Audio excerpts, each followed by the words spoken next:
მოგესალმებათ, ვანო შოუ, მთავარი იუმორისტული შოუ, მთავარ არხზე ძვირფასო მეგობრებო. ვიწყებთ მთავარი თემით, უпростоრად მთავარი ჭორით. ზოგადად ჭორები ხო ხშირია ჩვენს ქვეყანაში და ამიტომ ჯობია რომ დავიწყოთ მთავარი ჭორით. ბიძინა ივანიშვილი გიორგი გახარიას გადაყენებას აპირებსო. არა ჯერ არ მოუხსნიათ და რა ვიცი ახლა რა ხდება არ ვიცი. შეიძლება სამუშაო დღეებში არ ხსნიან. ეგენი ხო გოიმები არ არიან, სვეცკები არიან და ხო და შეიძლება სვეცკურად ამ უიკენდზე მოხსნან. ასე მგონია.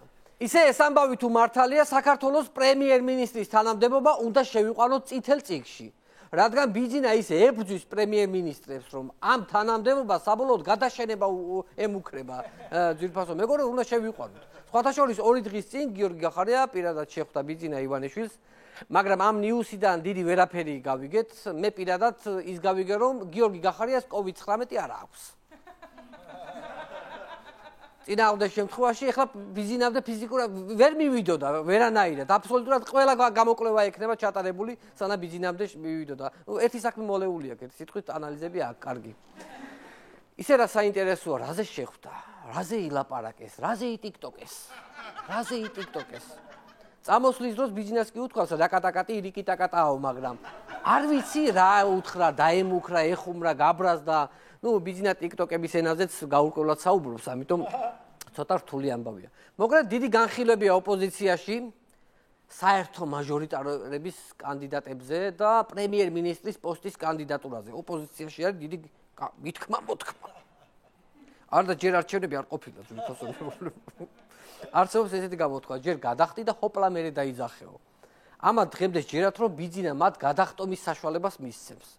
მაგრამ ერთი რაშიც ვარ დარწმუნებული ის არის, რომ არჩევნებამდე ბევრი პარტია იტყვის ჰოპლას. იტყვის რა, იზამს ჰოპლას. დაველოდოთ ერთი სიტყვით. სხვა გამოთქმებიც არსებობს, მაგალითად ოპოზიცია რომ გადატრიალდება, ბიძინა მერე გამოჩნდებაო. ან კიდევ ოპოზიცია ბჭობდა, ჭორვილელი ღმერთი იცინოდაო. ეს ბოლო არის ხუმრობა, რომელიც შეიძლება ძველია, მაგრამ ყოველი არჩევნების წინ ახალივით გამოიყურება. ამიტომ ეს კარგია. ოპოზიციურმა პარტია ლელომ გადაწყვიტა საკუთარი მაჟორიტარები ჰყავდეს ყველა ოლქში, ანუ გადაწყვიტა დამოუკიდებლად იბრძოლოს, არა და ლელო არა. რაგბი, შერკინება, შეჯახება, ბრძოლა, თავგანწირვა. და მერე არის ლელო, ხო? ესე ხო არის? ჭადრაკში, ჩოგბურთში, სირბილში და სხვა ინდივიდუალურ სახეობებში ლელო არიდება, მეგობრებო. ეს არის რჩევა იუმორი. ახალი მიმართულება იუმორში, არჩევნებამდე მექნება ხოლმე. ესეთი რჩევა იუმორები. მოკლედ ძალიან დამაბრძენა ამ ოპოზიციამ ამ კვირაში. სულ სიბრძნეებს ვიძახი. სხვათა შორის. ისე სიმართლე რო ვთქვათ, არჩევნებზე ლელოც რომ გაერთიანებულიყო დანარჩენ ოპოზიციასთან, უფრო მაღალ პროცენტს აიღებდნენ. და რატომ არ აწყობთ ეს მაღალი პროცენტი ვერ ხვდები? არა, რატო არ აწყობთ? არა, ძალიან გამაკვირვა ლელომ აქამდე სულ მაღალ პროცენტში გაწყობდათ და ახლა არ გინდათ მაღალი პროცენტი, ხო? ძალიან საინტერესო შემოდგომა გველოდება წინ და განსაკუთრებით მაინტერესებს რა შედეგით დასრულდება არჩევნები ქარელის მუნიციპალიტეტში. მოდით ნახოთ ნაწყვეტი ქარელის მერის და მოსახლეობის შეხვედრიდან. მოსახლეობას ხვდება ქარელის მერი. ზუსტად მეგობ ნახოთ. რას უნდა შევკითხოდი, ნახევარი რუისი გარეთ გამოსული და ნაბო გუზიაშვილთა უნდა მისულიყავი? თუ ის უსაფრთხო გელას.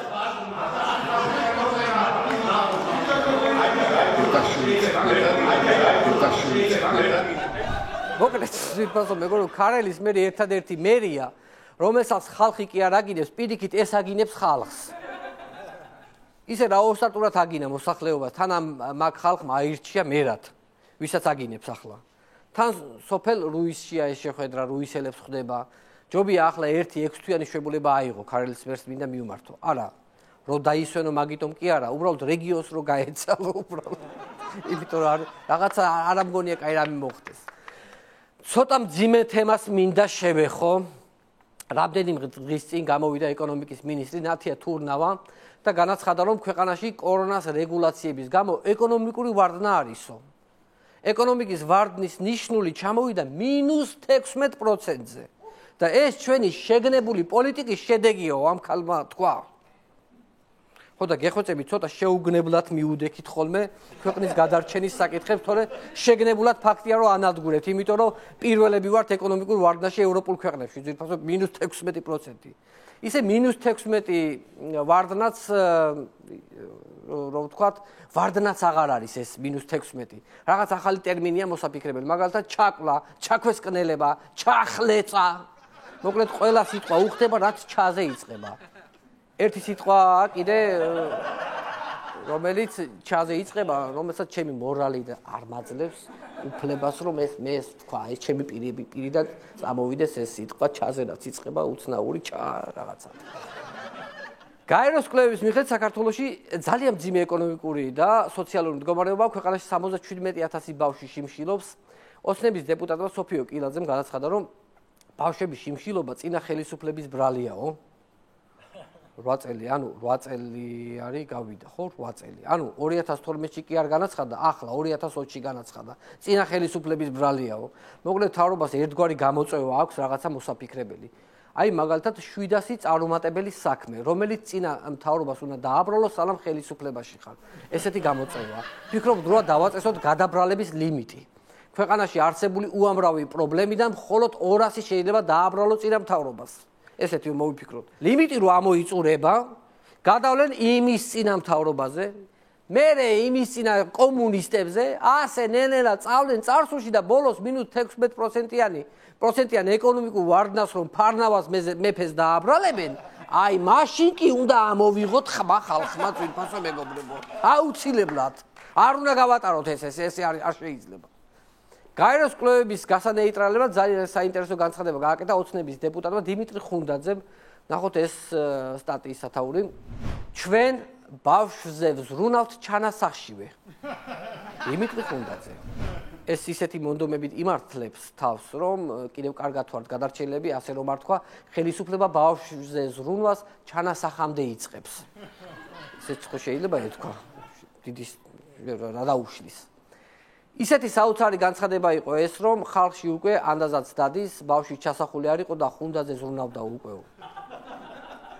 ეს ძალიან მომეძალა ანდაზები და სიბრძნეები ძვირფასო მეგობრებო და ამიტომ ესე შემოგთავაზეთ რამდენიმე ვარიანტად. მოკლედ, ქართულმა ოცნებამ საქართველოში მცხოვრების სოციალურად დაუცველი ბავშვებისთვის ვერ მოიცალა, რადგან 2012 წელს ვინც შიმშილობდა, მათი პრობლემა მოაგვარა ძირითადად გოგაშვილის, სესიაშვილის, ნარმანიასი და ასე შემდეგ. ძიმე ეკონომიკური და სოციალური ფონის მიუხედავად ძალიან კარგად გრძნობენ თავს ოცნების ყოფილი ჩინოვნიკები. მოდი ნახოთ რას ამბობს შინაგან საქმეთა ყოფილი მინისტრი ალექსანდრე ჭიკაიძე თავის ფინანსურ შემოსავლებთან დაკავშირებით. საკმაოდ სოლიდური ანაზღაურება მაქვს, საკმაოდ სოლიდური ანაზღაურება მაქვს. სოლიდარული ქონება მაქვს, ანაზღაურება მაქვს. მართალია ეს კაცი, ამას იმხელა ინტერაქტუალური გონება აქვს, რომ სოლიდარულ ანაზღაურებას უხდიან ბიზნესმენები. ძალიან დიდ ბიზნესმენებში არის ჩართული ეს კაცი, მე ესე მგონია რა, ისეთი სახით იყო. გავხდარა კი ესე ჭიკაიძე, ჩვენი ბიჭი დადგა. ჭიკაიძეს მინდა მიმართო, სოლიდარული არა, შენ გაქვს ტოლერანტული შემოსავალი. ასე არ როდესაც ხალხის ხარჯზე გამდიდრდი და თან ეს ყველაფერი შეგრჩა, ამას ქვია ტოლერანტული შემოსავალი.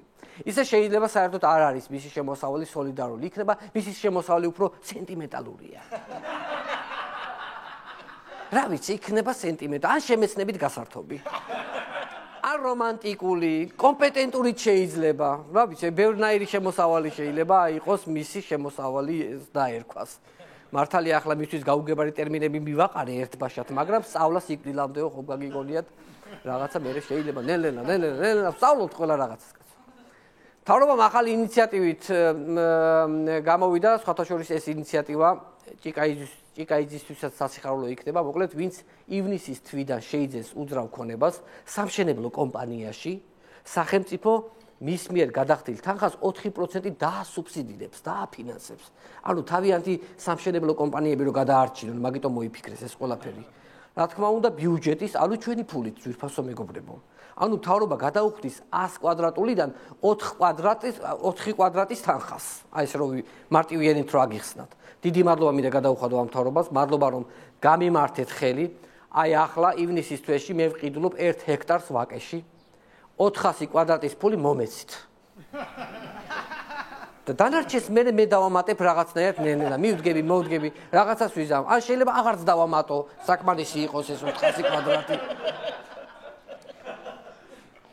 ხოხედა უცბად შავი ხრელი როგორ ვიპოვე იმ თქვენს გემაში კანონია თუ რაც ინიციატივაში რაჭის შემდეგ აღმოჩნდა რომ გურიაშიც და აბასთუმაშიც თურმე ბევრი ოქროა და ეს ყველაფერი იცის იმ ღვთისნიერმა კაცმა აბასთუმის გზა რომელსაც ბიძინა აკეთებს თურმე 79 მილიონი ჯდება და თან ბიუჯეტის ფულით აკეთებს ჩვენი ფულით ერთი სიტყვით ის 100 მილიონიო ჩარიცხა კოვიდის ფონდში ესეთი ფორმით გვიქვითავს ახლა ასე გვიქვითავს ნელა მაინც ბიზნესმენის ტვინი რა არის ვიფასო მეგობრებო რა არის ეს რანაირად აქვს მოწყობილი ეს ტვინები თან ქველმოქმედებას ჩადიხარ და თან დანაკარგი არა გაქვს რა ტვინი გაქვს პირიქით უფასოთ თან უფასოთ ეძებს ოქროს თან იქ ხო აკეთებს ყველაფერს ერთი სიტყვით ანუ აი რაღაცა სხვანაირად ხართ მოწყობილები ესე იგი ხო ამდენი ფული აქვს მაგრამ ამ კაცს ოქროს მიმართ იმდენად ცხოველური სიყვარული გააჩნია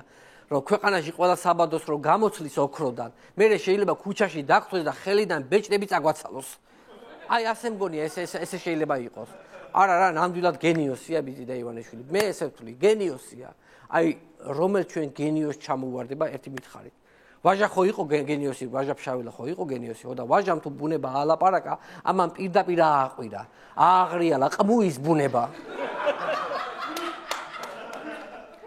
ყმუის ბუნება აი ბოლო ხმაზე ყმუის ვიფასო მეგობრებო ასე თუ გააგზელა მე მგონია ბოლოს ჩვენი ქვეყანა იქნება აი როგორ იცით აი ქურდი რომ ცარიელ სახში შემოვა და მთელ სახს რო აატრიალებს ოქროს ზებნაში აი ისე იქნება აზელილი ჩვენი ქვეყანაც ამიტომ მეგობრებო ხიზლად ვიყოთ მარტო არ დავტოვოთ ჩვენი სახლი ჩვენი საქართველო ტელევიზორს აუწიოთ მორიგეობით ვიძინოთ და შემოსასვლელში შუქი ანთებული დავტოვოთ რომ იფიცოდესო სახში ვარ და არ შემოგვივარდეს ვიფასო მეგობრებო დიდი მადლობა ჩვენ შოუს მუსიკას დაფორმეს ბენდით ამონაძე